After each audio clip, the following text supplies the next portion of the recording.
அருட்பெருஞ்சோதி அருட்பெருஞ்சோதி தனிப்பெரும் கருணை அருட்பெருஞ்சோதி. எல்லா உயிர்களும் இன்புற்று வாழ்க, வள்ளல் மலரடி வாழ்க வாழ்க, கொல்லா வருதம் குவல எல்லாம் ஓங்குக, நல்லோர் நினைத்த நலம்பெறுக, நன்றி நினைத்த எல்லோரும் வாழ்க இசைந்து. உலக மக்களே, அறிவார்ந்த அன்பர்களே, ஆண்மநேய ஒருமைப்பாடுடைய அன்பர்களே, அருட்பெருஞ்சோதி ஆண்டவருடைய திருவிளையாடலை பார்த்து கொண்டிருக்கிறோம். அருட்பெருஞ்சோதி ஆண்டவர் இந்த பிரபஞ்சம் தோன்றிய காலத்திலிருந்தே எவ்வளவோ திருவிளையாடல்கள் செய்திருந்தாலும் கூட கலியுகத்தினுடைய கடைசி திருவிளையாடல் 1823ஆம் ஆண்டு தொடங்கி 30/1/1874 இரவு 12 மணி வரையிலும் அவருடைய திருவிளையாடல் தொடர்ந்து நடைபெற்றுக் கொண்டிருக்கிறது. காரணம், இந்த பிரபஞ்சம் தோன்றிய காலத்திலிருந்தே ஏற்பட்ட 4 யுகங்களிலுமே கிரேத யுகம், திரேத யுகம், துவார யுகம், கலியுகம், இந்த 4 யுகங்களிலுமே சமயங்களும் மார்க்கங்களும் அதன் பின் மதங்களும் உருவாகி சமயங்களிலே பல பிரிவுகள் உருவாக்கி சைவ சமயம், வைஷ்ணவ சமயம், கௌபாரம், காணாபத்தியம், சௌரம், இப்படி சாகதம், இப்படி பல சமயங்கள் உருவாகி மார்க்கங்களையும் உருவாக்கி மதங்களையும் உருவாக்கி அவர்கள் கருத்துக்கு ஏற்றபடி அதையெல்லாம் உருவாக்கியவர்கள் இறைவன் இப்படிதான் இருப்பான் என்று அவர்களுடைய அறிவுக்கு விளக்கத்துக்கு ஏற்றபடி உருவங்களை அமைத்து அதற்கு ஏற்றபடி ஆலயங்களை அமைத்து வழிபாட்டு முறைகளையும் அமைத்து மக்களை வழிபட செய்து விட்டார்கள். இந்த நிலைகளெல்லாம் மாறும்போது அதற்கான காரணங்கள், யுகங்களுக்கும் ஆயுள் காலம் உண்டு, ஒவ்வொரு யுகத்துக்கும் ஆயுள் காலம் உண்டு.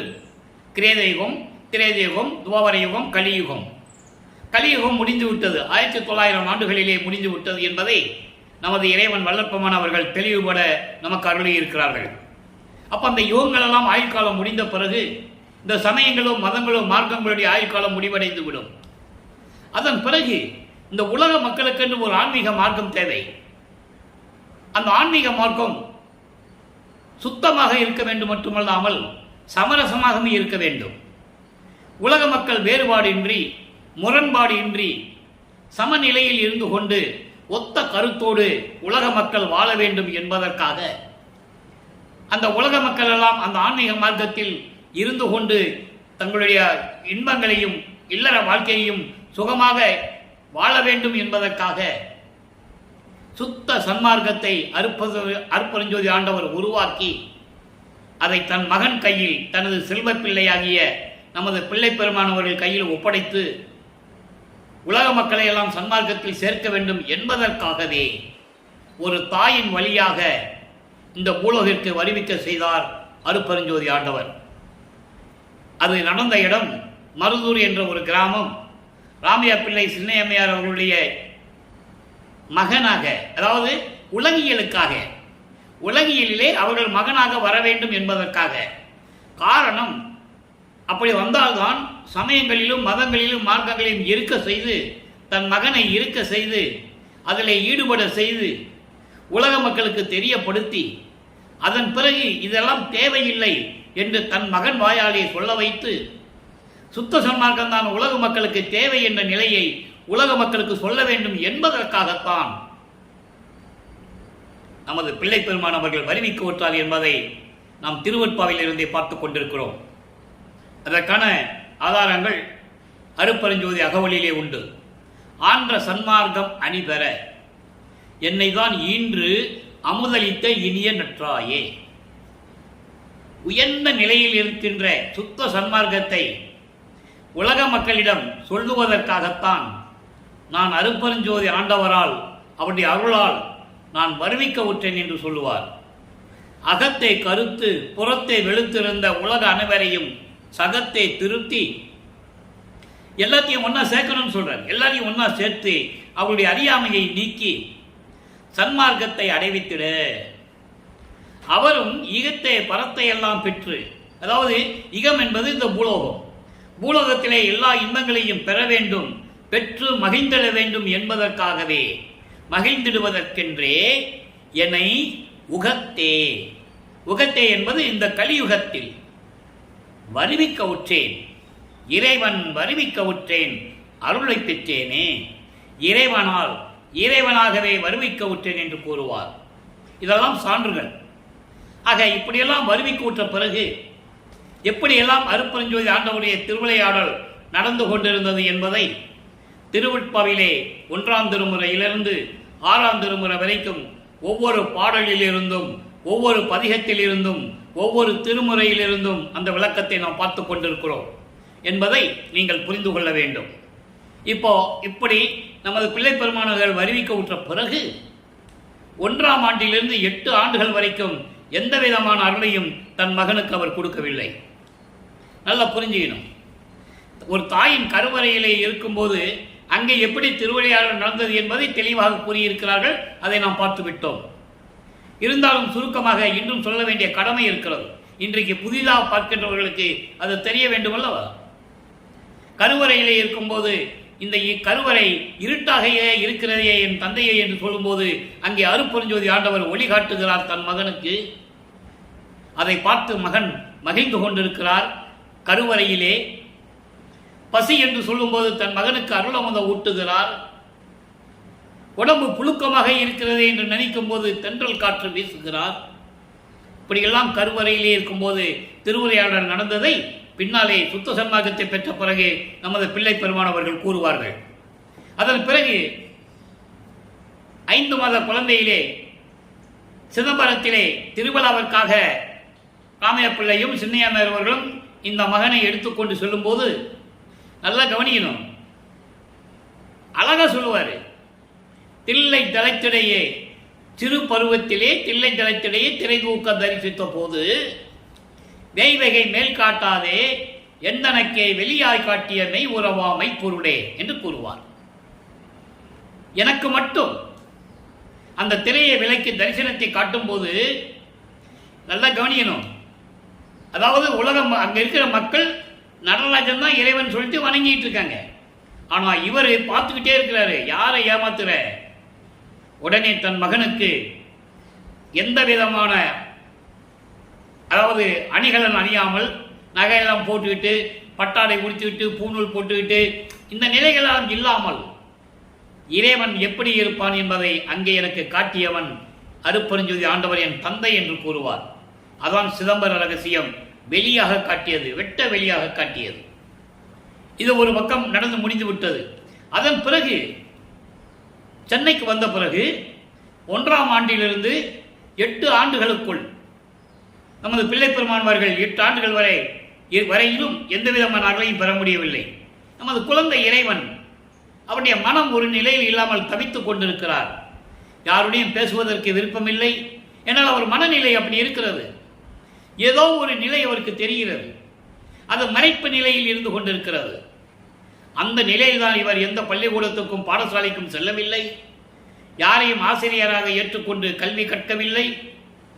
இந்த நிலையில் இருக்கும் போதுதான் கந்தகோட்டத்திலே, கந்தகோட்டம் என்பது ஒரு தனிப்பட்ட ஒரு தனிமையான ஒரு இடம். அப்போ சென்னையிலே தனிமையில ஒரு இடம் இருக்கு.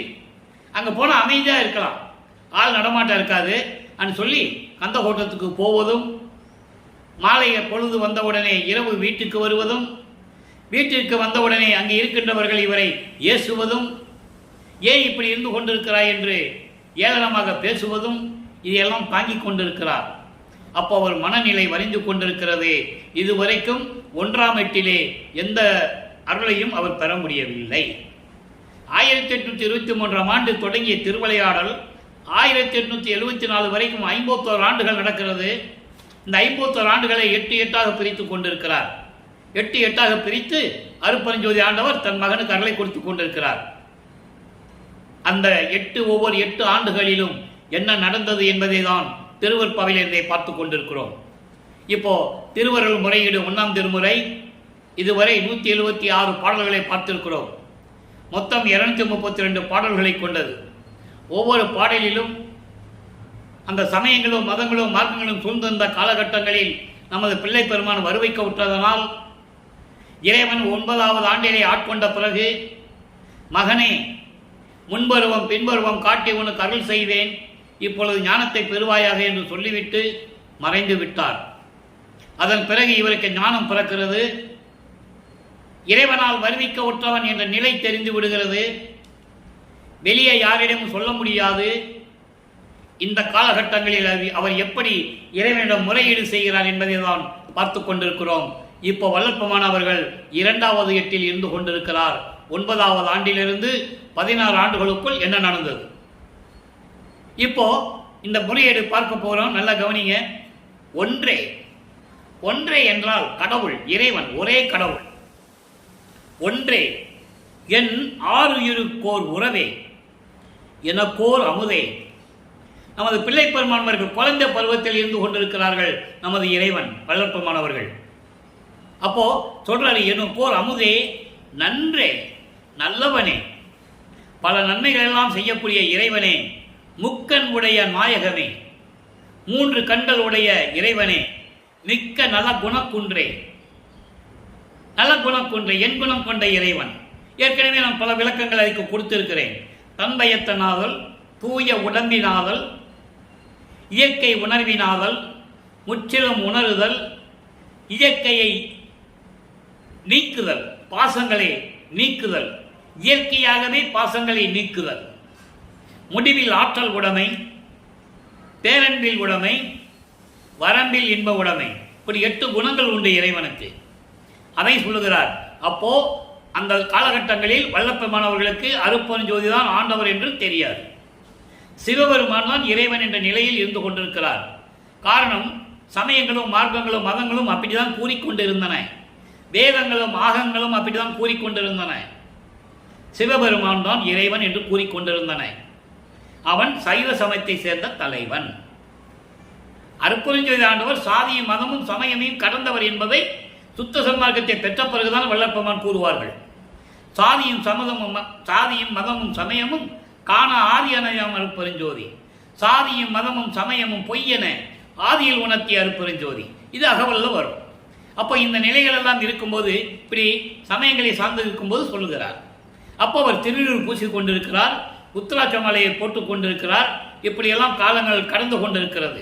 இறைவனை இப்படியெல்லாம் சொல்லிவிட்டு, முக்கண் உடையவனே, நல்ல இறைவனே, ஒரே கடவுளை என்றெல்லாம் சொல்லிவிட்டு, நிறை அருள் கோவே, பரிபூரணமாக அருள் செல்வங்களை கொண்ட இறைவனே, அரசனே என்று சொல்லுகிறார். எனது குல தெய்வமே. ஏனென்றால் இவர் சைவ சமயத்தை சேர்ந்தவர், அந்த குடும்பத்திலேயே வறுமைக்கு உற்றவர். நல்லா நீங்க புரிஞ்சுக்கணும். சைவ சமய குடும்பத்திலே அதிலே வறுமைக்கு உற்றவர் என்றதனால் எனது குல தெய்வமே என்று சொல்லுகிறார்.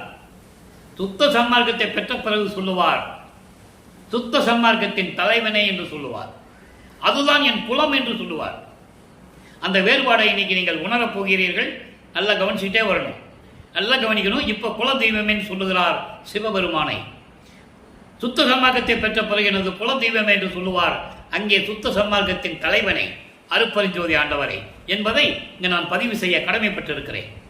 அடுத்து பாருங்க, குல தெய்வம் என்று சொல்லிட்டு, மன்றே ஒளிர் முழு மாணிக்கமே, அம்பலத்திலே ஒளிர்ந்துனா மின்னிக் கொண்டிருக்கின்ற, ஒளி வீசிக் கொண்டிருக்கின்ற மாணிக்கம் போன்ற இறைவனே, என்னை வாழ்விக்கவே.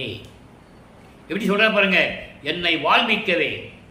உன்னால் வருவிக்க உற்று 16 ஆண்டுகள் வரையிலும், இப்ப அந்த நிலையில் இருந்து கொண்டிருக்கிறார். 16 ஆண்டுகள் வரையிலும் என்னை வந்து ஆட்கொள்ளவில்லை. என்னை வாழ்விக்க, என்னை ஆட்கொள்ள நீ விரைவில் வருக வேண்டும் என்று, வர வேண்டும் என்று முறையீடு செய்கிறார். இது முறையீடு. இப்போ அவர் ஞானம் கிடைத்த பிறகு திருவருள் முறையீடு இருந்த இடத்தில் இருந்து கொண்டே அவர் இந்த மாதிரி இறைவனிடம் முறையீடு செய்கிறார். அதன் பிறகு 13வது ஆண்டிற்கு பிறகு அவர் திருவொற்றியூர் செல்லுகிறார். ஆண்டாறு 3 ஆண்டிலே ஆட்கொண்ட அருள்கடலே என்று சொல்லுவார். 6வது ஓடு 3வது ஆண்டிலே என்னை ஆட்கொண்ட கருணைய கடலை என்று சொல்லுவார். ஆக 9வது ஆண்டில் இறைவன் வந்து ஆட்கொண்டதை உலக மக்களுக்கு தெரிவிக்கிறார். திருவருட்பா என்பது வெறும் பாடல்கள் மட்டுமல்ல. இறைவன் வறுமைக்கு உற்றதிலிருந்து, நமது வெள்ளப்பமானவர்கள் வறுமைக்கு உற்றதிலிருந்து அருட்பெருஞ்சோதி ஆண்டவர் ஆகிற வரைக்கும் என்னென்ன நடந்தது என்பதை உலக மக்களுக்கு தெரிவிக்கிறார். அதோடு மட்டுமல்லாமல் இந்த பிரபஞ்சத்தில் நடந்த உண்மைகளையும், பிரம்மன் திருமால் போன்ற பதத்தலைவர்கள் யார் என்பதையும், அவருடைய நிலைப்பாடுகள் எல்லாம் எப்படி இருந்தது என்பதையும், இப்பொழுது அவர்தான் வல்லற்பமான் தான் பிரபஞ்சத்தை இயக்குகிறார் என்பதையும் கூறுவதுதான் திருவற்பா. அதுதான் திருவற்பாவுடைய கான்செப்ட், நோக்கமே. இப்போ திருவொற்றியூர் செல்லுகிறார், மனம் அங்கே போக சொல்லுகிறது, உள்ளம் தூண்டி விடுகிறது. உள்ளம் தூண்டி விடுகிறது என்று சொல்வதை விட அருட்பெருஞ்சோதி ஆண்டவர் உள்ளத்தை தூண்டி விடுகிறார். மகன் அங்கே கூட்டு போடா திருவொற்றியூருக்கு. ஏனால் அங்கிருந்துதான் எல்லாமே உருவாக வேண்டும். இப்போ திருவொற்றியூர் செல்லுகிறார், அங்கே இரண்டாம் திருமுறை உருவாகிறது. மொத்தம் 113 பதிகங்கள், 1207 பாடல்கள். ஒவ்வொரு பாடலும் எப்படி இருக்கும் தெரியுமா? இதுவரை நாம் 19 பதிகங்களை பார்த்திருக்கிறோம். 20வது பதிகம் நிலுவையில் இருக்கிறது, எழுத்தறியும் பெருமான் மாலை. அது சொல்ல வேண்டிய காலகட்டம் பின்னால் இருக்குது, அதனால் இந்த பதிகம் நிலுவையில் இருக்கிறது. பதிகம் 21 நெஞ்சோடு நேர்தல் என்ற பதிகத்தை பார்த்து கொண்டிருக்கிறோம். அதில் 2வது பாடல். நெஞ்சோடு நேர்தல் என்பது உள்ளத்திடம் சொல்லுவது.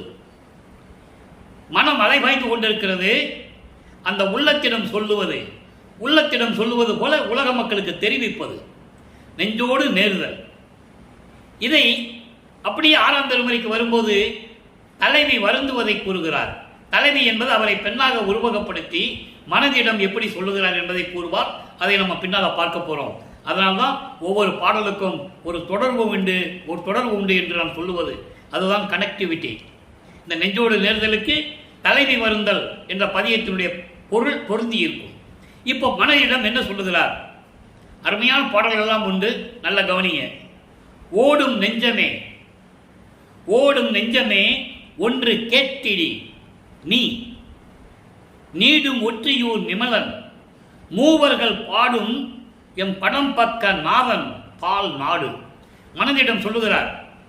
மனமே இதெல்லாம் சொல்லி மனதிடம் சொல்லுகிறார், நாடினில் நாடு நம்மதே, நாடினில் நாடு நம்மதே. எவ்வளவு அற்புதம் பாருங்க. இப்ப அது பாட்டுடைய விளக்கம் பாருங்க. ஓடும் நெஞ்சமே, ஒரு நிலையில் இல்லாமல் குரங்கு போல தாவி தாவி சென்று கொண்டிருக்கின்ற மனக்குரங்கே, நான் சொல்லுவதை கேள். நான் சொல்லுவதை கேட்டால் உனக்கு உய்ய வழி உண்டு. உய்யன்னா மேம்படைய வழி உண்டு. எப்படி? திருவொற்றியூரில் இருக்கின்ற நிமலன் இறைவன். நிமலன் என்பது மலங்களை நீக்கியவன். நிமலன், அமலன், விமலன் என்றெல்லாம் சொல்லுவார். 5 மலங்களாகிய ஆன்மம், கண்மம், மாயை, மாமாயை, துரோதை போன்ற மலங்களை நீக்கிய இறைவன் திருவொற்றியூரில் இருக்கின்ற இறைவன் தியாகராஜ பெருமான். மூவர்கள் பாடும் படம் பக்கநாதன். படம் பக்கநாதன் ஏற்கனவே சொல்லியிருக்கேன். படம் எடுத்தாடக்கூடிய விஷப்பாம்பாகிய நாகப்பாம்பை கழுத்தில் அணிந்து கொண்ட இறைவன் மூவர்கள் பாடக்கூடிய இறைவன். அந்த மூவர்கள் யார்? திருநாவுக்கரசர், சம்பந்தர், சுந்தரர், 3 பேர். மாணிக்கவாசகர் பின்னால வரும். முதல்ல தேவாரத்தை பாடி அருளியவர்கள் இந்த 3 பேர் தான். அதனால சொல்றார் இந்த மூவர்கள், திருநாவுக்கரசர், சம்பந்தர், இவர் சுந்தரர், 3 பேரும் பாடக்கூடிய, போற்றி பாடக்கூடிய, வணங்கக்கூடிய இறைவன். அப்படிப்பட்ட இறைவனுடைய திருவடியை நாடு, திருவடியை நினைத்துக்கொள். அப்படி நினைத்து கொண்டால் அவனுடைய திருவடி நமக்கு தான், அவனுடைய அருள் நமக்கு தான் கிடைக்கும்னு சொல்றார். யார்கிட்ட சொல்றாரு? மனதிடம் சொல்லுகிறார். இப்போ உங்களுக்கு புரிஞ்சிருக்குன்னு நான் நினைக்கிறேன். மனதிடம் சொல்லுகிறார், அலைபாயும் மனதிடம் சொல்கிறார், மனமே, ஓடுகின்ற மனமே, தாவி தாவி குரங்கு போல ஓடிக்கொண்டிருக்கின்ற மனமே நில்லு. எப்படி எதுக்காக சொல்கிறார் என்றால், மனதை ஒருநிலைப்படுத்த வேண்டும், அதற்கு இறைவனை வணங்க வேண்டும். எப்படிப்பட்ட இறைவன்? திருநாவுக்கரசர், சம்பந்தர், சுந்தரர் பாடிய இறைவன். அவனுடைய திருவடியை நாடு, அவன் திருவடியை விரும்பு, அவனை போற்றி பாடு. அப்படி அவனை போற்றி பாடினால் நாடு நம்மதே, அவனுடைய திருவருள் எல்லாமே நமக்கு தான் சொந்தம் என்று மனதிடம் சொல்லுகிறார். ஆக இப்படியெல்லாம் இறைவனை பற்றி பாடிக்கொண்டிருக்கும் போது அவருக்கு 2வது எட்டு முடிந்து விடுகிறது. 16 ஆண்டுகள் முடிந்து விடுகிறது. 16 ஆண்டுகள் முடிந்தவுடனே 3ஆம் திருமுறை உருவாகிறது. மொத்தம் 19 பதிகங்கள், 232 பாடல்கள், அமுதமாக இருக்கும். அப்படிப்பட்ட பாடல்களிலே, அந்த பதிகங்களிலே இதுவரை 14 பதிகங்களை நாம் பார்த்திருக்கிறோம். அந்த 14 பதிகங்களுடைய ஒரு சுருக்கம் ஒவ்வொரு பாடல்களிலும் இவர் திருவொற்றியூருக்கு செல்லுவது, திருமுல்லை வாயிலுக்கு செல்லுவது, திருவள்ளிவாயத்துக்கு செல்லுவது இறைவன் அருளை பெற முடியவில்லை. தொடர்ந்து திருவொற்றியூருக்கே சென்று கொண்டிருக்கிறார். இனிமேல் அவர் திருமுல்லை வாயிலுக்கும் திருவள்ளிவாயத்தாயருக்கும் போக மாட்டார். அங்கே போக மாட்டார். திருவொற்றியூரிலே இருந்து கொண்டு இறைவனை வழிபடுகிறார். இறைவன் வந்த அருளை கொடுத்த பாடில்லை, வரவில்லை. அவர் மனம் வருந்துகிறது. அவருடைய மனநிலையை, மனக்குமுறலை நாரையிடமும் கிளிகளிடம் சொல்லி தூது அனுப்புகிறார். தியாகராஜ பெருமான்கிட்ட போய் சொல்லுன்னு பதில் வரவில்லை. அதன் பிறகு ஒரு புரட்சி பெண்ணிடம் போய் குறி கேட்பார். எந்த விதமான பலனும் இல்லை. அதன் பிறகு இறைவன் பவனி வருவார், காட்சி கொடுப்பார். எந்த விதமான பேச்சு இல்லை, பேச மாட்டார். காட்சி கொடுத்துட்டு மறைந்து விடுவார். அது எப்படிப்பட்ட அழகு என்பதெல்லாம் கூறுவார். இது 14 பதியங்களை நம்ம பார்த்துட்டோம். 15வது பதியம் ஜோதிடம் நாடல். ஜோசியம் கேட்க போறார். நல்ல ஜோசியம் பார்த்து சொல்லு அப்படின்னு அவருடைய மனக்குமுறலை ஒரு ஜோதிடர் போய் ஜோதிடம் பார்ப்பது போல உலக மக்களுக்கு தெரிவிக்கிறார். ஜோதிடம் நாடல் பாடல் இன்னைக்கு பாருங்க. ஜோதிடம் நாடல்ல 9வது பாடல். இது வரைக்கும் 8 பாடலை பார்த்துருக்கோம். நல்ல கவனிங்க. ஆர்த்து ஆர்த்து மலிநீர் வயல் ஒற்றி அமர்ந்தார். ஜோசியத்தை போய் சொல்றார். எப்படிப்பட்ட இறைவன் சொல்லணும்ல, அதை சொல்றார். ஒற்றி அமர்ந்தார். மதியோடு அறவை முடி சேர்த்து நடிப்பார். அவர் தம்மை நான் தேடி வழியே சென்றினும் சொல்ற பாருங்க. இதான் நமக்கு முக்கியமான வரி. அவர் தம்மை நான் தேடி சென்று வழியே சென்றினும் பார்த்தும் பாராது இருப்பாரோ, பரிந்து வா என்று உரைப்பாரோ, ஓர்த்து மதியே. ஓர்த்துனா நன்கு ஆராய்ச்சி செய்து ஜோதிடம் பார்த்து உரைப்பி புரிநூல் உத்தமரே. ஜோசியிட்ட போறார். இதெல்லாம் மக்களிடம் யாரும் சொல்லவில்லை. அவருடைய மனநிலை எப்படியெல்லாம் இருந்தார், எப்படி வருவிக்க உற்றார். அவர் மனநிலை 24 ஆண்டுகள் வரைக்கும், 3 எட்டுகள் முடிவு வரைக்கும் 24 வருவிக்க உற்று 24 ஆண்டுகள் வரைக்கும் என்ன செய்து கொண்டிருந்தார்? மக்களிடம் சொல்லணும்ல. யார் சொன்னது? 202 ஆண்டுகள் ஆகிவிட்டது வல்லற்பமானவர்கள் வருவிக்க உற்று. அவர் இறைவனாகி அருப்பெருஞ்சோதி ஆண்டவராகி தன் தந்தை மகனோடு 2 கலந்து 152 ஆண்டுகள் முடிவடைய போகிறது. பொதுப்படையாக பேசினார்களே தவிர, பொதுவாக கதை பேசுகிற மாதிரி பேசினாங்களே தவிர, ஒவ்வொரு பாடலில் இருந்தும் இப்படியெல்லாம் அவர் இருந்த நிலையை யாரும் மக்களிடம் கூறவில்லை என்பதுதான் வேதனையான விஷயம் என்று இந்த வள்ளலார் ஊழியன் கூறிக்கொள்ள கடமைப்பட்டிருக்கிறேன். அப்போ சொல்றாரு ஜோசியம் பார்க்கிட்ட போய், பூநூல் அறிந்த உத்தமரே, நீங்கள் ஜோதிடம் பார்ப்பதில் வல்லவர் என்று நான் உன்னிடம் வந்தேன். நன்றாக ஆராய்ந்து, ஓர்த்து என்பது ஆராய்ந்து, நல்லா அந்த ஜோசியத்தை ஜாதகத்தை ஆராய்ந்து நீங்கள் சொல்ல வேண்டும். அவர் யாருன்னா, கடல் அலைகள் ஆர்ப்பரித்துக் கொண்டிருக்கின்ற திருவொற்றியூரில் இருக்கின்ற இறைவன், வயல்களும் நீர்நிலைகளும் சோலைகளும் தென்னந்தோப்புகளும் நிறைந்த சூழ்ந்த ஒரு திருவொற்றியூரில் இருக்கின்ற இறைவன், பிறை சந்திரனோடு பாம்பை கழுத்தில் சுற்றிக் கொண்டிருக்கின்ற இறைவன். அப்படிப்பட்ட இறைவனை நான் தேடி சொல்லுகிறேன். அவர் மனநிலையை சொல்றார் பாருங்க. அப்படிப்பட்ட இறைவனை நான் தேடி செல்லுகிறேன். சென்றாலும் கூட பார்த்தும் என்னை பாராது இருக்கிறார்கள். பார்த்தும் பாராது இருக்கிறார். பரிந்து வா என்று சொல்ல மாட்டேன்றார். பரிந்து வா என்றால் அன்போடு, காதலோடு, மகிழ்ச்சியோடு வா என்று என்னை அழைத்ததில்லை. ஆக பாராமல் இருக்கிறார். என்னோடு அன்போடு பேசிக்கொள்ளவில்லை. இதெல்லாம் நடக்குமா? இதெல்லாம் நடக்குமா? இதை ஏன் சொல்கிறார் என்றால், அவர் மனதில் சந்தேகம் ஏற்பட்டு விட்டது. காரணம், அவர் அங்கே விண்ணுலகத்தில் என்று பூலோகத்துக்கு வரும் பொழுதே, அங்கே உரையாடல் நடக்கும் போதே அருட்பெருஞ்சோதி ஆண்டவரிடம் சொல்லுகிறார், நீ என்னை தெருவில் விட்டு விடுவாய், நான் பூலோகத்திற்கு செல்ல மாட்டேன் என்று கூறுவார். இல்லை மகனே, தக்க நேரத்தில் உன்னை வந்து நான் ஆட்கொள்வேன் என்று சொல்லிதான் வருவிக்க செய்தார். அதெல்லாம் நம்ம பாடல விளக்கத்தில் நம்ம பார்த்துட்டோம். எல்லா ஆதாரங்களும் திருவற்பாவில் உண்டு. அன்பர்களே, தயவு செய்து இது கற்பனையா கதையா என்று தயவு செய்து நீங்கள் நினைக்காதீர்கள். உங்கள் கால் தொட்டு வணங்குகிறேன். எல்லாமே திருவற்பாவில் இருக்கின்ற உண்மை. அதனால் நீங்கள் சந்தேகமே கொள்ள வேண்டாம். நான் சொல்லுவது பொய் என்றோ கற்பனை என்றோ நீங்கள் சத்தியமாக நினைக்கக்கூடாது என்பதற்காகத்தான் இதை கூறுகிறேன். ஆக அப்படியெல்லாம் இருக்கும்போது அப்படிப்பட்ட இறைவன் எனக்கு வந்து அருளை கொடுப்பாரா கொடுக்க மாட்டாரா, ஏதாகுமோ என்னாகுமோ என்று தவித்துக் கொண்டிருக்கிறேன். ஜோதிடரே, நல்லாக ஜோசியம் பார்த்து ஜாதகம் பார்த்து சொல்லுங்கன்னு சொல்லி அவருடைய மனநிலையை உலக மக்களுக்கு தெரிவிக்கிறார். இதான் கான்செப்ட். அடுத்து இந்த நிலைகள் எல்லாம் மாறுகிறது. இப்போ 4வது எட்டில் வளர்ப்பமன் நுழைகிறார். 4வது எட்டு என்பது 4×32 24 ஆண்டுகள் வரைக்கும் ஒன்றும் நடக்கல. இவர் திருவொற்றியூர் போறது, திருமலைவாயில் போறது, திருவள்ளித்தாய்க்கு போறது, அப்போ அவர் எங்க போனாலும் நடந்துதான் போகணும். கால் வலிக்குள்ள நமது குழந்தை இறைவனுக்கு எப்படியெல்லாம் இருந்திருப்பார். இப்போ 32 ஆண்டுகள், அதாவது 25வது ஆண்டிலிருந்து 32 ஆண்டுகளுக்குள் என்ன நடந்தது, அந்த 8 ஆண்டுகளில் என்ன நடந்தது என்பதுதான் முக்கியமான நிலை. இப்போதான் திருவிளையாடல் நேரடியாக, இதுவரைக்கும் இறைவனுடைய திருவிளையாடல் மறைமுகமாக நடக்கும், இவருக்கு மறைமுகமாக நடந்து கொண்டிருக்கும். இப்ப நேரடியாகவே இறைவன் எப்படி வருகிறார், எந்த நிலையில் தெருவிலே நடந்து வந்து மகனுக்கு அருளை கொடுக்கிறார் என்பதை எல்லாம் பார்க்க போகிறோம்.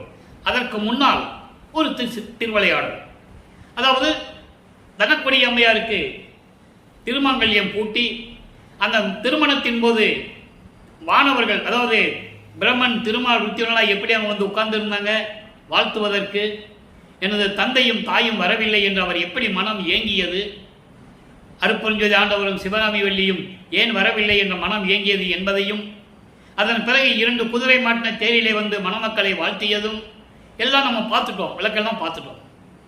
இப்போ அவருக்கு சுத்த சன்மார்க்கம் இருக்கிறது தெரியும். இனிமேல் சிவபெருமான் இல்லை, அருட்பெருஞ்சோதி ஆண்டவர் தான் இறைவன் என்ற நிலை அவருக்கு தெரியும். ஏன் சிவபெருமான் என்ற நிலை உருவானது அப்படின்ற விளக்கத்தையும் கூற வேண்டும். சிவபெருமான் சமயங்களையும் மதங்களையும் மார்க்கங்களையும் சார்ந்த இறைவன். அதை தாண்டி நிலைகள் மாறும்போது இந்த சாதியும் மதமும் சமயங்களும் இல்லாத ஒரு இறைவன் உண்டு, அவர்தான் அருட்பெருஞ்சோதி ஆண்டவர். அது மார்க்கம், அவருடைய மார்க்கம் வந்து சுத்த சன்மார்க்கம்.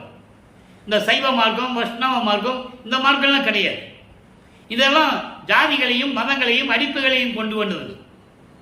அந்த நிலையில் இருக்கும்போது இவருக்கெல்லாம், அதாவது தினக்கொடி அம்மையாருக்கு திருமாங்கல்யம் பூட்டி விமோசனத்தை கொடுத்து விட்டு அந்த அம்மா உலகிலே இருந்துதான் ஆகணும். அதனால்தான் இவர் வருவிக்க குடும்பத்திலேயே முறைப்பெண்ணாக அவரும் பிறக்கிறார். அவர் கடைசி வரைக்கும் இந்த மண்ணுலகத்தில் இருக்கணும், இருந்துதான் அடக்கமாகி போகணும்.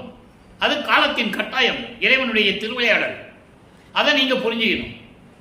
இவர் அதாவது தாலி கட்டினோடனே அந்த அம்மா புரிஞ்சுக்கிறாங்க, அந்த அம்மாவுக்கு ஜன்ம நினைவுகள் வருகிறது.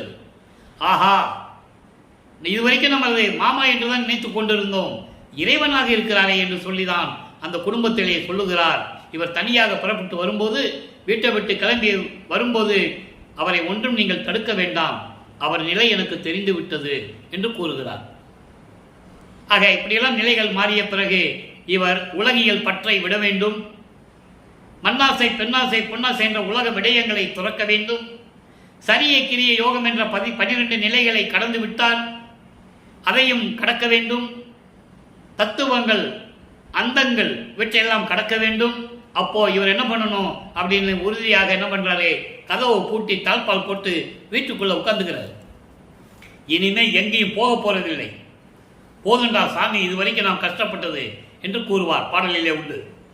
அப்போ இறைவனுக்கு தெரிஞ்சிருச்சு, தன் மகனுக்கு கோபம் வந்துருச்சு, கோபத்தை அடக்கணும், அதே நேரத்தில் அருளை கொடுக்கணும். ஏன்னா ஆண்டுகள் கம்மியாக தான் இருக்கு, நீ 19 வருஷம் தான் இருக்கு, 32 ஆண்டுகள் முடிஞ்சு போச்சு, 51 ஆண்டுகள்ல நீ 19 ஆண்டுகள் தான் பாக்கி இருக்கு. அப்போ தன் மகனுக்கு இப்போதிலிருந்தே எல்லா அருளையும் கொடுக்க வேண்டும் என்பதற்காக தெருவிலே கால் பதிக்க நடந்து வந்து எப்படி வருகிறார் என்பதை அருட்பிரகாச மாலையிலே 4ஆம் திருமுறையிலே கூறியிருக்கிறார். இன்று 91வது 97வது பாடல். மொத்தம் 100 பாடல்களை கொண்டது, இன்னும் 3 பாடல் தான் பாக்கி இருக்கு. ஆக 97வது பாடலில் என்ன சொல்றாரு நல்லா கவனிக்கணும். வெய்ய பவ கோடையிலே, வெய்ய பவ கோடையிலே விரும்பும் குளிர் சோலை துய்ய நிழலாய், துய்ய நிலையாய் மெய்யடியார் தமக்கெல்லாம் விரும்பும் குளிர் சோலை துய்ய நிழலாய் அமுதாய் மெலிவனைத்தும் தவிர்க்கும் துணையடிகள் வருந்த, துணையடிகள் மிக வருந்த. எப்படிப்பட்ட திருவடிகளை சொல்லுகிறார் என்றால், ஒரு கோடை வெயில்ல கொடிய வெயில் அடிக்குது, தாங்க முடியல. அந்த வெயிலில் போயிட்டு இருக்கும்போது ஒரு மரம் தெரியுது. அப்போ இவன் உள்ளம் எப்படி இருக்கும்? ஆஹா, நிழலுக்கு ஒரு மரம் தெரியுது அப்படின்னு சொல்லி அந்த மரத்தடியில் போய் கொஞ்ச நேரம் இருப்பாங்க இல்லையா? களைச்சி போய் இருப்பாங்க. அப்போ அந்த அந்த அந்த நிழல் அவங்களுக்கு சொர்க்கம் மாதிரி தெரியும். அதுபோல பிறவி துன்பக் கடலிலே கொடிய துன்பங்களையெல்லாம் அனுபவித்துக் கொண்டு துன்பப்பட்டு கொண்டிருந்த மெய் அடியார்கள் எல்லாம், இங்கே மெய்யடியார் சொல்லுவது சிவன் அடியார்கள். 4ஆம் திருமுறை வரைக்கும் மெய்யடியார்கள் சிவன் அடியார்கள். 6ஆம் திருமுறைக்கு மெய்யடியார்கள் வரும்போது சாதுக்கள். அதுக்காக தான் இந்த விளக்கத்தை நான் கொடுத்துட்டு இருக்கேன். நல்லா புரிஞ்சுக்கணும் நீங்க. இங்கே மெய்யடியார்கள் சொல்லும்போது சிவனடியார்கள். சுத்த சன்மார்க்கத்தை பெற்ற பிறகு சாதுக்கள், அவங்க தான் மெய்யடியார்கள். இங்க இது அடிபட்டு போவாங்க. அப்போ அப்படிப்பட்ட அடியார்கள் எல்லாம் தங்களுடைய இழப்பை ஆறுவதற்காக உன்னுடைய அருள் என்ற நிழலிலே இருந்து கொண்டு மெலிவனைத்தும் தவிர்க்கும் துன்பங்களை எல்லாம் நீக்கக்கூடிய திருவடிகளை கொண்ட இறைவனே, அப்படிப்பட்ட திருவடிகள் இப்போ உங்களுக்கு புரிஞ்சிருக்கும். அப்படிப்பட்ட திருவடிகள் மிக வருந்த கால் வலிக்க உரிமையோடு நடந்து வந்து இந்த மகன் இருக்கும் இடத்தை தேடி அடைந்து நான் மேன்மை அடைய வேண்டும் என்பதற்காக உய்ய என்று சொல்லுகிறார். உய்ய நடு இரவில் யான் இருக்கும் இடத்தை அடைந்து உயிர் கதவம் திறப்பித்து அன்றலை திறப்பித்து அங்கு வந்து அழைத்து ஒன்று அளித்தாய். வையமும் வானமும் வாழ மணிப்பொதுவில் மாநடம் புரியும் அரசே, நின் வன்மை எவருக்கு உள்ளதே? நல்ல கவனிக்கணும். வையமும் வானமும், இந்த பூலோகமும் விண்ணுலகமும் உன்னை வாழ்த்திக் கொண்டிருக்கின்றனர். அப்படி அம்பலத்திலே நடனமாடிக்கொண்டிருக்கின்ற இறைவன் என்று சொல்லுகிறார். அப்படிப்பட்ட இறைவனுடைய திருவடிகள் நடு இரவிலே என்னை தேடி நடந்து வந்து எனக்கு அருளை கொடுக்க வேண்டும் என்பதற்காக கதவை திறக்க செய்து, அவர்தான் திறக்கிறாரு. திறந்த பிறகு ஒரு கால் உள்ள இருக்கு, ஒரு கால் வெளியே இருக்கு. ஏன்னா ஏற்கனவே சொல்லியிருக்கேன், உள்ள வந்துட்டாருன்னு வச்சுக்கோங்க, இவர் போய் மறுபடியும் கதவை பூட்டிடுவார். அப்போ இவர் வெளியே போக முடியாது, அன்புக்கு கட்டுப்பட்டு வெளியே போக முடியாது. இன்னும் 19 வருஷம் பாக்கி இருக்க. அதனால இவன் பூட்டிடுவான்னு சொல்லிட்டு இதெல்லாம் பாடலில் சொல்லுவார். இன்னொரு பாடலில் சொல்லுவார், அருமையாக சொல்லுவார். மனதிடம் சொல்லுவார், மனமே இங்கே ஒருத்தன் வருவான், கையில் காப்போட வருவான், இவன் என் மகன் என்று சொல்லி எனக்கு காப்பு அணிவிப்பதற்காக ஒருத்தன் வருவான். அவனை வருவான்னு சொல்லி இத்தனை வருஷம் நான் காத்து இருந்துட்டேன். வந்துட்டு போய்கிட்டு இருக்கான். இப்போ கதவை திறந்து வைக்கிறேன். அவன் வந்த உடனே நீ என்ன பண்ணுற?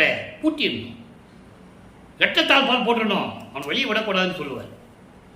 அதெல்லாம் அற்புதமான பாடல்கள் உண்டு, நம்ம போக பார்க்க போகிறோம்.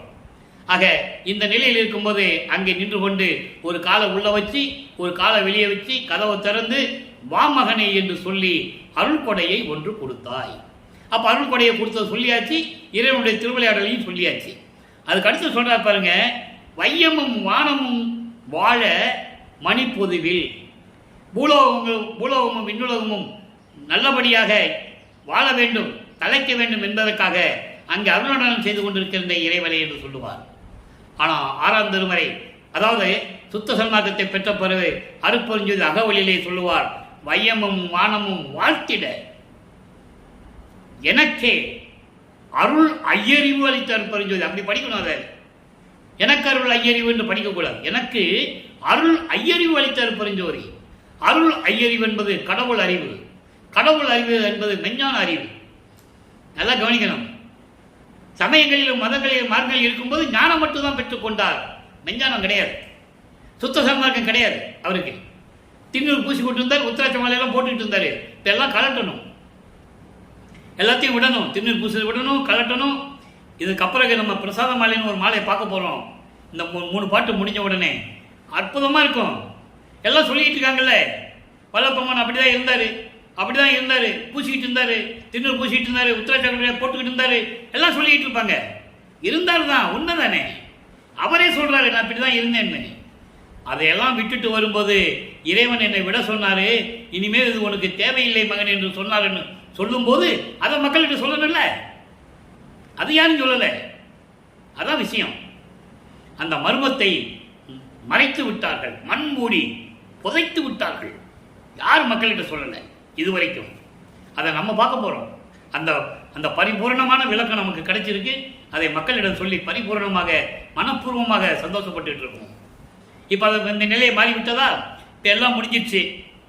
இந்த மாதிரி வந்து எல்லா அருளையும் கொடுத்துட்டான்னு சொல்லிட்டாரு.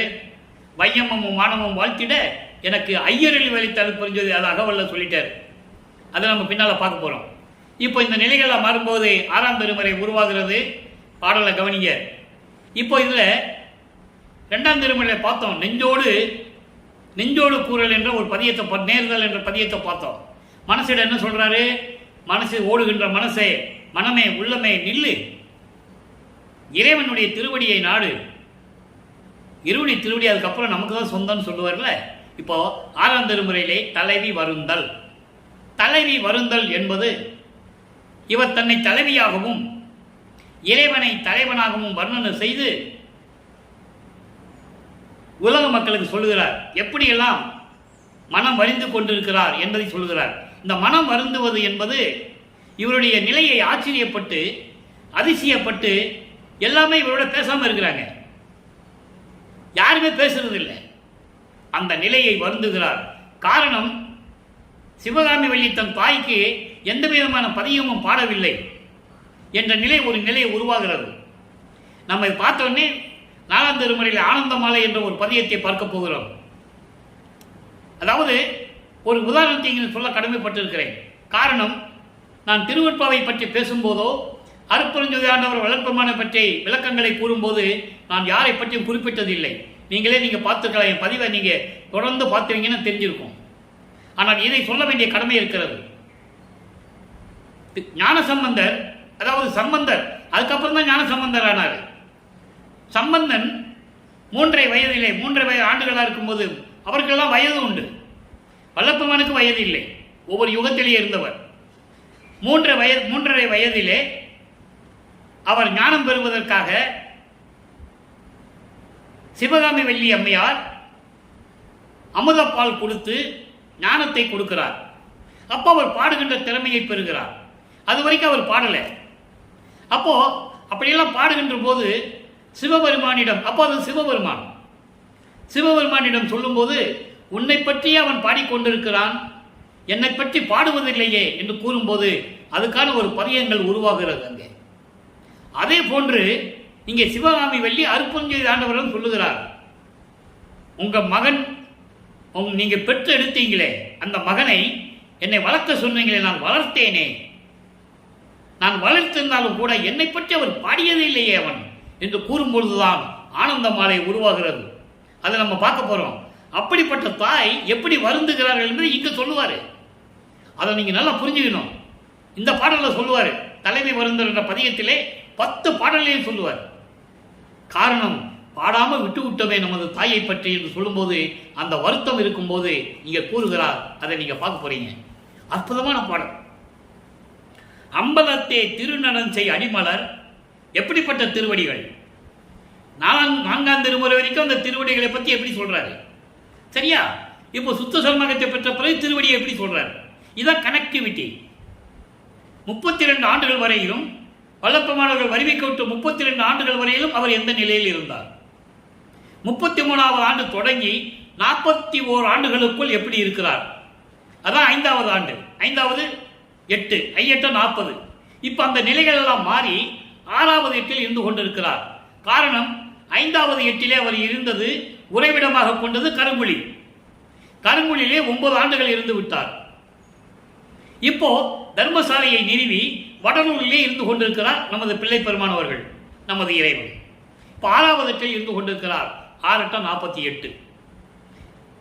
41வது ஆண்டிலிருந்து 48 ஆண்டுகளுக்குள் என்ன நடந்தது அந்த 8 ஆண்டுகளில் என்பதை இப்ப நம்ம பார்க்க போறோம். அதை இங்க கவனிக்கணும். அப்ப எப்படி சொல்றாரு? அம்பலத்தே திருநடனை அடிமலர் என் முடிமேல் அணிந்திட முன் சில சொன்னேன். இவர் சொல்லுவாரு, உன் திருவடியை என் தலைமையில வைக்கக்கூடாதுன்னு சொல்லும்போது பல பாடல்களை பாடியிருப்பார். அதை நம்ம ஏற்கனவே பார்த்துட்டோம். இறைவன் தன் திருவடியை மகன் தலைமையில் வைத்து ஆசீர்வாதம் செய்ததெல்லாம் நான் பார்த்து விட்டோம். அதை சொல்றாரு, அப்படியெல்லாம் நான் சொன்னேன், என் தலைமையில வைக்க சொல்லி அருளை கொடுக்க சொல்லி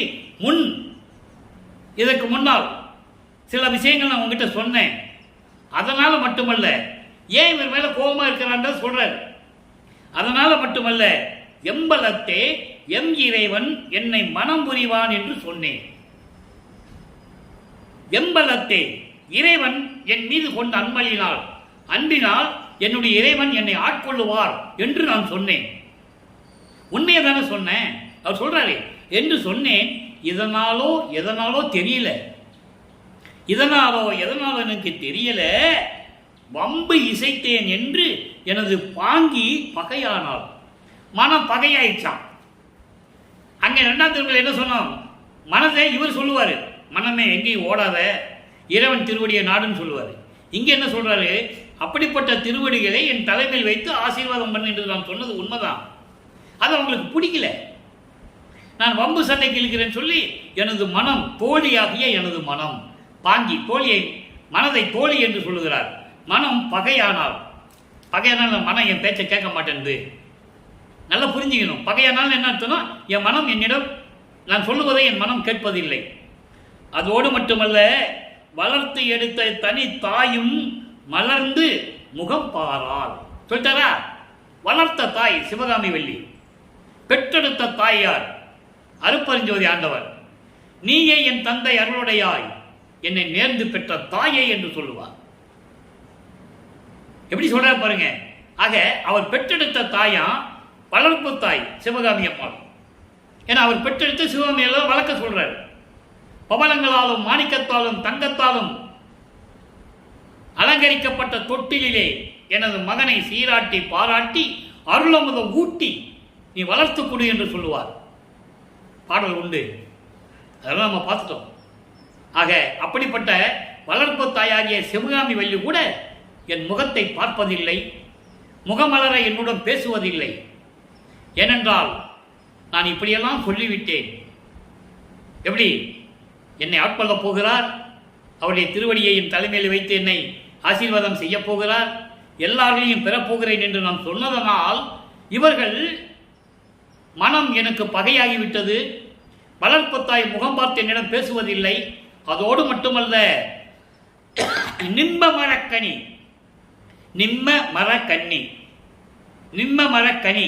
நிம்மம் என்பது வேப்பமரம். வேப்பமரம் கனி போல கசந்து கொண்டிருக்கிறார்கள். யாரு? விண்ணவர்கள். நிம்மமணி கனியானால் மற்றையர்கள் எல்லாம். தேவர்கள் எல்லாம் என்ன வேப்பமர கனியை சாப்பிட்டா எப்படி கசக்குமோ அதுபோல என்னை வெறுத்து பார்த்து கொண்டிருக்கிறார்கள். இதெல்லாம் நியாயமா? நிபுணர் எங்கள் நடராயர் நினைவை அறிந்தீர்களே. அவர் என்ன நினைச்சிட்டு இருக்காரு, எப்படி நினைச்சிட்டு இருக்காரு, என்னை பத்தினு கூட எங்களுக்கு தெரியல அப்படின்னு சொல்றார். ஆக அவருடைய வருத்தத்தை உலக மக்களுக்கு தெரிவிக்கிறார். இப்படியெல்லாம் என் மீது வருத்தமாக இருந்து கொண்டிருக்கிறார்கள். மனம் என் பேச்சை கேட்க மாட்டேன்னு, என்னை வளர்த்த தாய் சிவகாமி அம்மாள் அதாவது முகமலர்ந்து பேச மாட்டேன்றாங்க. தேவர்களெல்லாம் எப்படியோ பார்த்துக்கிட்டு இருக்காங்க. ஆனால் என்னுடைய இறைவன் என்ன நினைச்சிட்டு இருக்காருன்னு தெரியலன்னு சொல்லும்போது அங்கே உத்தரஞான சிதம்பர மாலை உருவாகிறது. உத்தரஞான சிதம்பர மாலை வடலூரிலே உருவாகியது. இப்போ வல்லற்பமானவர்கள் தர்மசாலையை நிறுவி ஜீவர்களுக்கு பசியாற்றி கொண்டு இங்கே தர்மசாலையிலே உறைவிடமாக அமைத்துக் கொண்டிருக்கிறார்கள். இப்போ உத்தரஞான சிதம்பர மாலையில் என்ன சொல்றாரு? 2வது பாடல் நல்லா கவனிங்க. இணை என்று தான் தனக்கு ஒற்றது போற்றும் எனக்கு நல்ல துணை என்று வந்தது.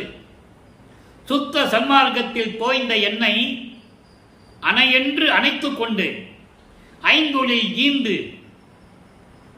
அருள் உலகில் திணை ஐந்தும் இல்லாது உத்தரஞான சிதம்பரமே, திணை 5 ஆக்கியது உத்தரஞான சிதம்பரமே.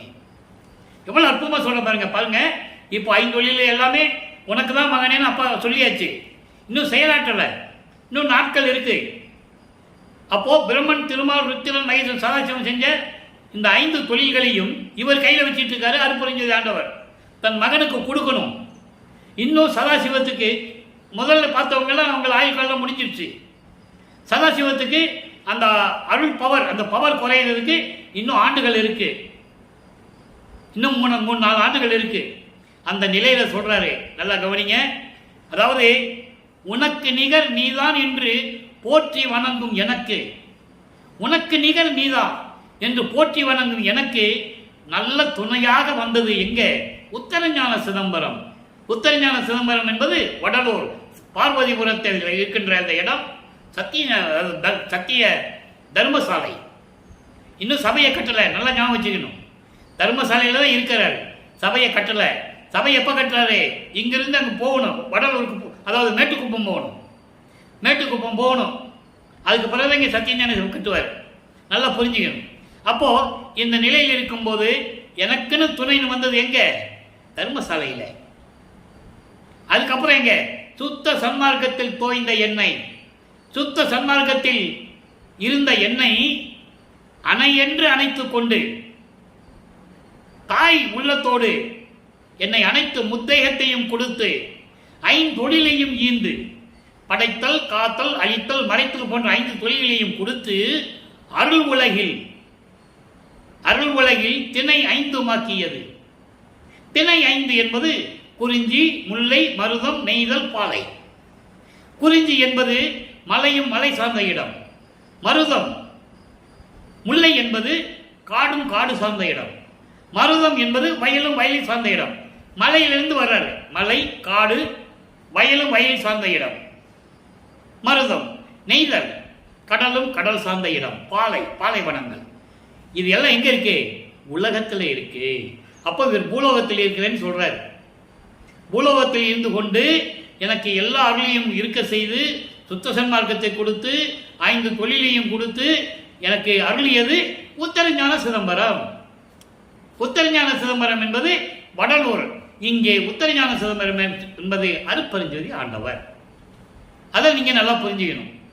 உத்தரஞான சிதம்பரம் என்பது ஒரு இடம், வடலூரிலே பார்வதிபுரம், அதான் உத்தரஞான சிதம்பரம். ஆனால் உத்தரஞான சிதம்பரமே என்பது அருட்பெருஞ்சோதி ஆண்டவர். இவர் தான் எனக்கு எல்லாம் கொடுத்து இங்கே இருக்க சொன்னாரு, நான் இருந்து கொண்டிருக்கிறேன் என்று சொல்லி இந்த பாடலை அருளி இருக்கிறார்கள். அடுத்து பாருங்க, எல்லாம் கொடுத்தாச்சு இல்லை, நான் என்ன கைமாறு செய்யணும்னு தந்தையிடம் கேட்பார். அதே 12வது பாடல் 87வது பதிகம் கைமாறின்மை. நல்லா கவனிச்சுட்டே வாங்க, நேரம் கடந்து கொண்டிருக்கிறது, இன்னும் நிறைய சொல்லணும். மண்ணுள் மயங்கி, நல்லா கவனிக்கணும், மண்ணுள் மயங்கி சுழன்று ஓடும் மனதை அடக்க தெரியாது. இதுக்கு முன்னால் பாடல்களை பார்த்தோம்ல, மனம் என் பேச்சை கேட்க மாட்டேன்னு, அதுக்கு பதில் சொல்லணும்ல, அந்த மனசை அடக்குனது யாரு? அதான் ஒவ்வொரு பாடலுடைய தொடர்பு. ஓடும் மனதை அடக்க தெரியாது, பெண் உள் மயலை பெருங்கடல் போல் பெருக்கி திரிந்தேன். இந்த பேயனேனை விண்ணுள் மணி போன்று அருள்ஜோதி விளைவித்து ஆண்ட என்னுடைய கண்ணுள் மணியே நிந்தனக்கு கைமாறு எது கொடுப்பேனே. நான் ஏன் பாடலை விளக்கம் சொல்லி திருவிளையாடலை கூறுகிறோம் என்றால், ஏற்கனவே விளக்கம் கொடுத்திருக்கிறேன். உண்மையை உள்ளபடி உலக மக்களுக்கு தெரியப்படுத்த வேண்டும். இப்ப என்ன சொல்ற பாருங்க, மண்ணுள் மயங்கி. மண்ணுள் என்பது உன்னால் வருவிக்க உற்று இந்த பூலோகத்திலே மாயைகளையும் மயக்கங்களையும் சிக்கிக்கொண்டு சுழன்று ஓடும் எனது மனத்தை அடக்க தெரியாமல் இருந்தபோது, காமம் எனக்கு ஏற்பட்ட போது அந்த காமத்தையும் நீக்கி, காமம் என்பது பெருங்கடல் என்று சொல்லுகிறார், காமத்தையும் நீக்கி திரிந்து கொண்டிருந்த இந்த பேய் போன்று அலைந்து கொண்டிருந்தவனை விண்ணுள் மணி போன்று மாணிக்கம் போன்று அருள் ஜோதி விளைவித்து அருள் பெருஞ்சோதியை எனக்கு அருளி ஆண்ட என்னுடைய கண்ணுள் மணியே, என் கண்ணுள் இருக்கின்ற இறைவனே, உனக்கு நான் என்ன கைமாறு செய்ய போகிறேன் என்று கூறுகிறார். குறித்தாரா? இப்போ அவர் பெற்றதை சொல்ல வேண்டும். அலிமுரா அருள் வடிவப்பேறு 94வது பதிகம் 8வது பாடல். தீட்டுகின்ற திருச்சிற்றம்பலத்திலே திகழ்கின்ற பெருவாழ்வே, காட்டுகின்றதோர் கதிர் நடு விளங்கிய கடவுளே, அடியேன் நான் நீட்டி நிறைதோர் விண்ணப்பம் திரிசெவி நிறைத்து அருள் புரிந்தாய். எப்படி அருள்? பூட்டும் இவ்வுடல் எற்றையும் அழிவுறா பொன் வடிவமாறே. அதாவது மின்னல் போன்று பொன் போன்று மின்னிக் கொண்டிருக்கின்ற திருச்சிற்றம்பலத்திலே விளங்கிக் கொண்டிருக்கின்ற எனது இறைவனே, அருட்பெருஞ்சோதியே, பிரபஞ்சம் முழுவதும் ஒளி வீசி இருளை நீக்கிக் கொண்டிருக்கின்ற இறைவனே, கடவுளே, அடியேன் நான் சொன்ன நிறைய விண்ணப்பங்கள், அதை நீட்டியதோர் என்று சொல்கிறார்.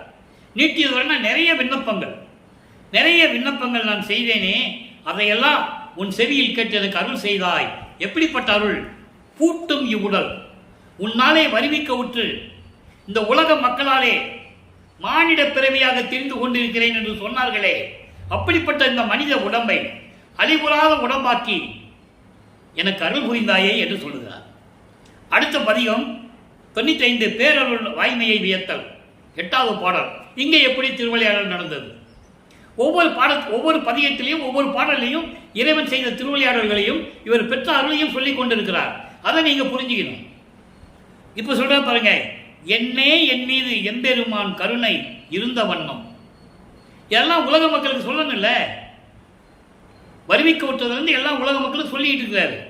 தன்னேர் இல்லாத அருப்பெருஞ்சோதியை தந்து உலகுக்கு என்னே என்ன விளையாடுக என்று அழியாத செல்லும் பொன்னேர் வடிவமும் அழித்து என் உயிரினில் புணர்ந்தனனே. என் மீது என்ன இவ்வளவு காதல் இறைவனுக்கு! அப்படிப்பட்ட தந்தையே தனக்கு நிகரல்லாத, எதுக்கும் நிகரல்லாத அருப்பெருஞ்சோதியை எனக்கு கொடுத்து இந்த உலகத்திலே எப்படி வேணாலும் செயல்படுக, விளையாடுக என்று சொல்லுகிறார். விளையாடுக என்பது நீ எப்படி வேணாலும் செயலாற்றுக என்று சொல்லி எனக்கு அருளை தந்து அழியாத பொன் வடிவத்தையும் கொடுத்து சுத்த தேகத்தையும் கொடுத்து என் உயிரிலையும் கலந்து விட்டாயே இறைவன். அப்படிப்பட்ட இறைவன் அருப்பெருஞ்சோதி ஆண்டவர் என்று சொல்கிறார். இறைவனுடைய திருவிளையாடலை சொல்லுகிறார். அதை நீங்க புரிஞ்சுக்கணும். அடுத்து பொன் வடிவ பேரு பதிகம் 96 7வது பாடல். எல்லாம் செய்ய வல்லான் எந்தை. எந்தை என்பது எனது தந்தை. அருள் வல்லவன் அம்பலத்தான் நல்லான் எனக்கு மிக நன்று அளித்தான். எல்லோரும் கண்டு வியக்கின்றனர். கருணை திருவமுதாம் உண்டு வியக்கின்றேன் புவந்து. இது ஒரு திருவிளையாடல். எப்படி? எல்லாம் செய்ய வல்லக்கூடிய எனது தந்தையாகிய அருப்பெருஞ்சோதி ஆண்டவர் எனக்கு தேவையான எல்லாரையும் கொடுத்தார். எல்லோரும் கண்டு வியக்கின்றனர். மையமும் மானமும் தேவர்கள் எல்லாம் கண்டு பூலோகத்திலும் இன்னொருத்திலும் கண்டு வியந்து கொண்டிருக்கிறார்கள். எப்படி அருளை பெற்று விட்டான் என்று அதான் சொல்லுவாரு. கண்டு வியக்கின்றனர். கருணை திருவமுதம் உண்டு வியக்கின்றேன். கருணை திருவமுதமாகிய சுத்த சன்மார்க்கத்தை பெற்றுக்கொண்டு நான் பேரின்பமாக இருந்து கொண்டிருக்கிறேன் என்று கூறுகிறார். அடுத்து பேரடைவு. எப்படி தனது மகனை அங்கே சுத்த சிவஞான வெளிக்கு வரவழைத்து எப்படி நீ வர வேண்டும், எப்படி நான் அருளை தரப்போகிறேன் என்று கூறுகிறார். 100வது பதிகம் பேரடைவு என்ற பதிகத்திலே 4வது பாடல். இது கேள் மகனே. நல்லா கவனிங்க, அற்புதமா இருக்கும். இது கேள் மகனே, நெய்யருள் திருவை 2.5 கடிகையில் நினக்கே ஊதியம் பெறவே மனம் புரிவிப்பாம். உண்மை இது. ஆதலால் இனி வீண் போது போக்காமல் மங்கள கோலம் புனைந்து உள்ள மகிழ்க நீ என்றார். தீது தீர்த்து என்னை இளந்தையிலேயே தானே திருட்டிய சிற்சபையரே. மகனை சொல்றாரே, மகனே உனக்கு எல்லாரையும் கொடுக்கிறதுக்கு இன்னும் 2.5 கடிகை தான் இருக்கிறது. 2.5 நாளிகை. 2.5 நாளிகை என்பது 1 மணி நேரம். ஒரு கடிகை என்பது 24 நிமிடங்கள். அப்ப 1 மணி நேரம் தான் இருக்குது. மகனே உனக்கு எல்லாரையும் கொடுக்க போறோம். இது உண்மை, சத்தியம். அதனால் நீ எந்த வித சந்தேகம் பட வேண்டாம். இனிமே வீண் நேரம் போது போக்காமல், மனதில் எதுவும் நினைக்காமல் சீக்கிரமாக மங்கள கோலம் பூண்டு நீ வருவாயாக, மகிழ்ந்து வருவாயாக என்று சொல்லுகிறார். அப்போ அவருக்கு மணிமுடி சூட்டுகிறார்கள், பிரகடனப்படுத்துகிறார். இவரை எனது மகன் என்று பிரகடனப்படுத்துகிறார். இளவரசன் என்று பிரகடனப்படுத்துகிறார். இதையெல்லாம் நீக்கி என்னை இளந்தை என்பது இளம் பருவத்தில், இளம் பருவம் என்பது 9வது ஆண்டில். இறைவன் 9வது ஆண்டிலே ஆட்கொண்டதை கூறுகிறார். 9வது ஆண்டிலே என்னை ஆட்கொண்டு என்னை பக்குவப்படுத்தி அருளை கொடுத்தவர் யார்? சிற்றபையவரே.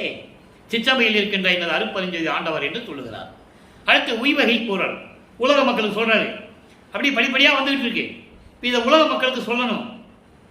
சொல்றாரு பாருங்க. நாதம் சொல்லுகின்ற திருச்சிற்றம்பலத்திலே நடிக்கும் பாதம் சொல்லுகின்ற பத்தரை நித்தர் என்று அறிமீன். உலக மக்களுக்கு சொல்லுகிறார். வேதம் சொல்லுகின்ற பரிசு இது. மெய்மையான் பக்கவாதம் சொல்லுகிறேன்.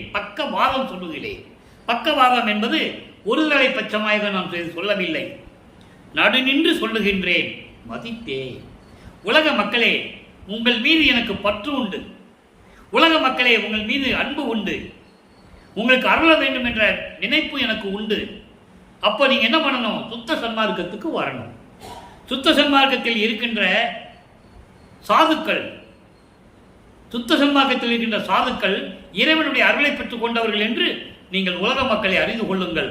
அதான் சொல்றாரு, பாதம் சொல்லுகின்ற பக்தரே. இங்க பக்தர் என்பது பக்தர்கள் அல்ல, சாதுக்கள். அதை நான் ஏற்கனவே சொன்னேன். சமயங்களில் இருக்கின்ற மெய்யடியார்கள் சிவனடியார்கள்.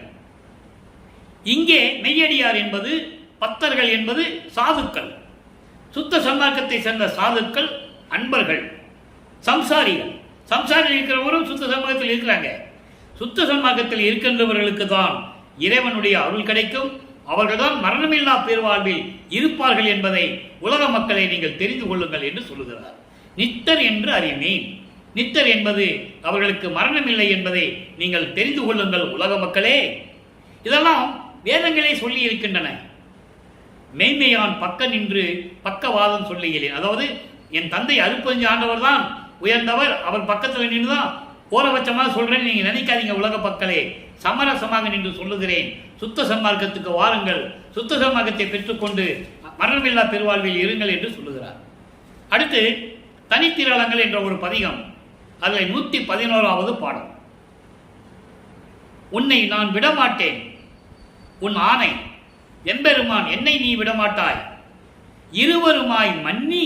நல்லா பாருங்க, இருவருமாய் மன்னி என்றும் வன்மை எல்லாம் வல்ல வாய்மை அருளால் உலகுக்கு உண்மை இன்பம் செய்தும் உவந்தும். தந்தையே, அருப்பஞ்சு ஆண்டவரை, உன்னை நான் விடமாட்டேன், இது உன் மீது சத்தியம், நீ என்னை விட போறதில்லை. ஆக நம்ம 2 வருமா சேர்ந்து, அப்படின்னு என்ன அர்த்தம்? நீ என்னோடு இறந்த கலந்து கொள். அந்த நிகழ்வு தான் கடைசி 3 ஆண்டுல அங்க மேட்டுக்குப்பம் சித்து வளாகத்தில் நடந்ததுதான் கிளைமேக்ஸ். இதை முதலே உலக மக்களுக்கு சொல்றாரு, நல்லா புரிஞ்சுக்கணும். அங்க நடக்க போறத உலக மக்கள் சொல்றாரு. இருவருமாய், இருவருமாய்னா வேறு வேறு நின்று கொண்டதில்லை, ஒன்றாக இருந்து கொண்டு நீ என்னோட இரண்டரை கலந்து கொள். நம்ம இருவரும் சேர்ந்து இந்த உலக மக்களை மகிழ்வோடு வைக்க வேண்டும், உலக மக்கள் நாம் இன்புற வேண்டும் என்று உன்னுடைய வல்லமை அருளால் நம்ம 2 பேரும் இருந்து கொண்டு இந்த பிரபஞ்சத்தை இயக்குவோம் என்று சொல்லுகிறார். நல்லா புரிஞ்சுக்கணும். அதுக்கடுத்து மெய்யல் வியப்பு என்ற ஒரு பதிகம், நல்ல கவனிங்க. அண்ட கோடி அனைத்தும், அண்ட கோடி அனைத்தும் காணும் கண்கள் எய்தியே அறிந்தேன், அங்கை கனி போல அவற்றில் உள்ள செய்தியை பிண்ட கோடி முழுவதும் காணப்பெற்று நின்னையே பேசி பேசி வியக்கின்றேன் இப்பிறவி தன்னையே. தெளிவா சொல்றாரு. அருப்பெருஞ்சோதி ஆண்டவரை, என் தந்தையே, உன்னால இந்த பூலோகத்திற்கு வருவிக்க உற்று உன்னை பேசி பேசி உன்னை வணங்கி வணங்கி வியந்து கொண்டிருக்கிறேன். ஏனென்றால் அண்ட கோடிகள் அனைத்தும், அண்ட கோடிகள் என்பது அண்ட வகைகள் எத்தனை எத்தனை இருக்கிறதோ அத்தனையும் சரி, அதிலே என்னென்ன இருக்கிறது என்பதை என் கண்களுக்கு காட்டி காட்சி கொடுத்து காட்டி நான் அறிந்தேன். அதோடு மட்டுமல்ல, உள்ளங்கையில் கிடைத்தது போல அவற்றில் உள்ள செய்திகளையும் நான் அறிந்து கொண்டேன் உன்னால். அதோடு மட்டுமல்ல, பிண்டங்களிலே 84 லட்ச யோனி வகைகள் என்று சொல்லுவார். எல்லா உயிரினங்களில் முழுவதையும் நான் அறிந்து கொண்டேன், காணப்பெற்று. நல்லா புரிஞ்சுக்கணும். எல்லாத்தையும் காணப்பெற்று நின்னையே பேசி பேசி வியந்து வணங்கி கொண்டிருக்கிறேன் என்று சொல்லுகிறார். இறைவனுடைய அருளையும் அவரிருந்து பெற்றதையும் இறைவனுடைய திருவிளையாடலையும் நாம் பார்த்து விட்டோம். இன்றைய பதிவு இதோடு நிறைவடைகிறது. மீண்டும் நாளை புதிதாக பதிவு தொடரும். நீங்களும் சுத்த சன்மார்க்கத்தில் இருந்து கொண்டு ஜோதியை வழிபட்டு அருப்பெருஞ்சோதி அருப்பெருஞ்சோதி தனிப்பெருங்கனை அருப்பெருஞ்சோதி என்ற மகாமந்திரத்தை சொல்லி இறைவனுடைய அருளை பெற்று கொலையும் புலையும் தவிர்த்து இருக்க வேண்டும். இறைவனை வணங்கும் போது பெற்றுக்கொண்டு நீங்கள் மகிழ்வோடு வாழ வேண்டும் என்று இறைவனுடைய தயவாலயம் கருணையாலயம் வாழ்த்தி விடைபெறுகிறேன். வள்ளலார் ஊழியன். மீண்டும் நாளை சந்திப்போம். நன்றி, வணக்கம். அருட்பெருஞ்சோதி அருட்பெருஞ்சோதி தனிப்பெருங்கருணை அருட்பெருஞ்சோதி. நாளையும் இறைவனுடைய திருவிளையாடல் தொடரும். கண்டு மகிழ்ந்து இறைவனுடைய அருளை பெற்றுக் கொள்ளுங்கள்.